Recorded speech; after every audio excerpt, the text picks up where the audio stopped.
Hello bachcho, let's see this question. The question says, why is democratic government known as legitimate government? Explain. एक democratic सरकार को legitimate government क्यों कहते हैं, ये आपको एक्सप्लेन करना है. So the answer is democratic government is known as legitimate government because it is people's own government. It represents the will of people. It provides equality to every citizen for participating in electoral process. It improves the quality of decision making and ensures transparency. Also allows room to correct its own mistakes. अब इसको समझते हैं. देखो, democratic government को हम legitimate government क्यों बोल रहे हैं? क्योंकि डेमोक्रेसी में क्या होता है, सबसे पहले तो ये लोगों की खुद की सरकार है. ठीक है.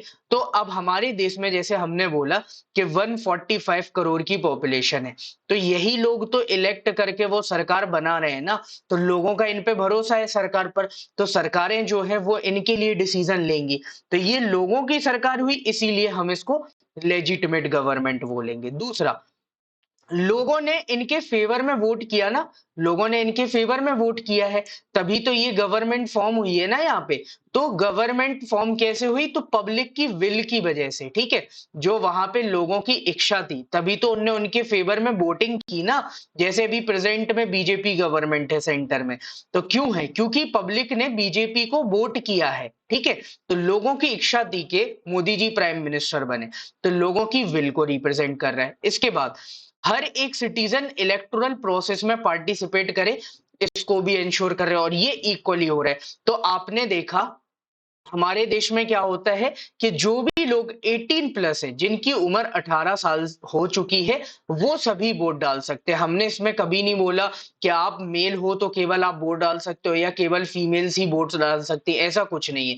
Irrespective of caste, gender, creed, colour, हमने सब हटा दिया, सबको इक्वली वोटिंग राइट दे दिए, तो सब इलेक्टोरल प्रोसेस में वोट डाल सकते हैं. First thing. सेकंड, आप में से कोई भी इलेक्शन भी लड़ सकता है. इलेक्शन के लिए भी कोई क्राइटेरिया नहीं रखा गया ऐसा कि आप यहाँ पे पर्टिकुलर एक जेंडर से बिलोंग करते हो या पर्टिकुलर रिलीजन से, तो ही आप इलेक्शन लड़ सकते हो. सबके लिए इक्वल कंडीशंस रखी हुई गई हैं. मैंने कंडीशन वर्ड क्यों यूज किया है? जैसे एक कंडीशन है सिटीजन ऑफ इंडिया होना चाहिए. ठीक है. जैसे अगर आपको एमपी का इलेक्शन करना है, मेंबर ऑफ पार्लियामेंट का, तो उसकी कंडीशन क्या है? सिटीजन ऑफ इंडिया होना चाहिए. दूसरी कंडीशन क्या है? कि एटलीस्ट 25 ईयर की एज होनी चाहिए. तो ये तो फिर सबके लिए है ना. इसमें हमने वो वाले क्राइटेरियाज नहीं रखे कि मेल ही लड़ सकता है, फीमेल नहीं लड़ सकती है, फीमेल ही लड़ सकती है, मेल नहीं लड़ सकता है. ये क्राइटेरियाज नहीं रखे. हमने बोला अगर आप 25 साल के हो तो कोई भी आके एमपी का इलेक्शन लड़ो, हमें कोई प्रॉब्लम नहीं है. इसके बाद सिटीजन का यहाँ पे पार्टिसिपेशन है, वो वोटिंग कर रहे हैं, वो गवर्नमेंट की पॉलिसीज में पार्टिसिपेट कर रहे हैं, तो डिसीजन मेकिंग की क्वालिटी जो है वो बेटर होती है, और एक ट्रांसपेरेंसी भी आती है. जैसे लोकसभा में इनको हर एक पॉलिसी का आंसर देना पड़ता है, तो ये ट्रांसपेरेंसी भी आ रही है. और कभी सरकारें कोई गलतियां कर देती हैं तो वो उसको करेक्ट भी कर लेती है. जैसे अभी रिसेंट में फार्मर बिल आए. ठीक है. रिसेंट में भी फार्मर बिल आए, तो गवर्नमेंट लेके आई, किसानों को वो बिल पसंद नहीं आया. ठीक है. फार्मर्स को वो बिल पसंद नहीं आया, तो फार्मर्स ने क्या किया? वहां पे प्रोटेस्ट करना स्टार्ट किया. तो फार्मर ने प्रोटेस्ट किया, गवर्नमेंट को अपनी गलती समझ में आई, उन्होंने वो बिल वापस ले लिए. तो इसीलिए हमने बोला कि ये जो गवर्नमेंट है वो लेजिटिमेट है, क्योंकि इसमें क्या है? जो पब्लिक है उसका भरोसा है. ठीक है. और डेमोक्रेसी में अल्टीमेटली क्या होता है? लोगों की सरकार होती है, तो पब्लिक का भरोसा है, इसीलिए डेमोक्रेटिक गवर्नमेंट को हम क्या बोलते हैं?